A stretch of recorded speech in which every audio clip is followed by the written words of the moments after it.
October 1982 starts a search for the killer that killed a 13-year-old. Her body was found in the inner woods where it was stabbed repeatedly. Soon, 2 more victims were found with similar wounds. Police thought at first that it was a group of gang that killed her, but it was more than they thought. They started to compile evidence of who this killer might be, but it wasn't far until in 1984, 23 more bodies were found. Still, no evidence of who the killer was. He was on a 12-year killing spree.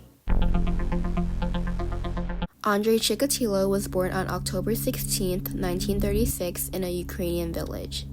His childhood consisted of war, poverty, and hunger. During this time, the Germans occupied Ukraine, and they lived in a one-room home where it was believed that the German soldiers raped his mother, which he witnessed, and that created his actions in his later life.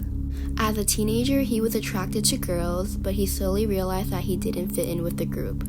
He would always feel embarrassed because he wasn't able to perform sexually. At school, he was bullied and mocked by the way he looked and his shy personality. Finally, he had an affair with a girl in the village, but his impotence destroyed that relationship where it turned into a subject of gossip. This was just another insult to his self-image. By 1955, he wanted to escape Ukraine to forget about his miserable youth, so he decided to pursue a degree in law, but he failed the entrance exam. He was a dedicated learner where he studied for many degrees in engineering, Russian literature, and many more. In 1963, he eventually got a job at a school where he was a teacher, but that was just another beginning of nightmares. He was constantly humiliated at school by the students, and outside of school, he was frustrated by seeing couples having sexual activities. He responded to his anger by molesting students, both male and female. He eventually got fired after someone found out about his actions. After getting fired, he had his second plan. He bought a shack in a back street, and that was the perfect place for his murder. In December, he took his first victim, Elena Sakhanova, to the shack, and that was his first attempt. With Elena, Chikatilo realized that contact with the girl's body got him excited, but because he couldn't perform sexually, he used a knife and stabbed her to death. Her body was then tossed into the rivers. A few days later, a police officer noticed a smear of blood outside the shack, but because of his appearance to others, they didn't suspect anything from him. After being so close to getting caught, Chikatilo spent the next 2 years working, spending time with family, and waited to kill again. Finally, on September 3, 1981, his urge to kill came back. He met a girl named Larissa Chachenko, and she agreed to take a walk with him, but instead, he took her into the woods, and once again, he was not able to perform sexually, so he stabbed her and bit her.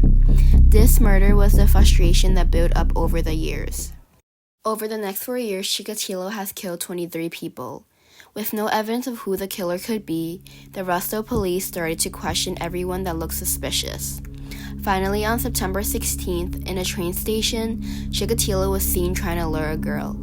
That was enough to arrest Chikatilo, but the police mishandled the blood test that was going to tie him to the crime. He was free to kill again. With the help of psychiatrist Alexander Buchanovsky, he was able to create a profile of the killer. By analyzing the evidence, it was said that the killer was unsociable, ill, and lived alone or had a family. But most importantly, wanted sexual contact but wasn't able to perform. Finally, on September 20, 1990, after his 12-year killing spree and 52 victims, he was arrested. In his confession, he said that he enjoyed their cries, blood, and pain. His case started to spread around the country, and as more people became aware, he was given the nickname the Butcher of Rostov. During his trial, the evidence of his killing horrified everyone. The victim's age ranged from 9 to 45, both male and female. He confessed that he was cursed to a lifetime of sexual frustration, which eventually brought him to killing, but it seemed that his behavior in court was an effort to gain sympathy. The trial continued for 6 months. When defending himself, he presented himself as a victim of nature. On October 14, 1992, he was sentenced to death, and finally on February 15, 1994, he was led to a private cell and executed by a single shot.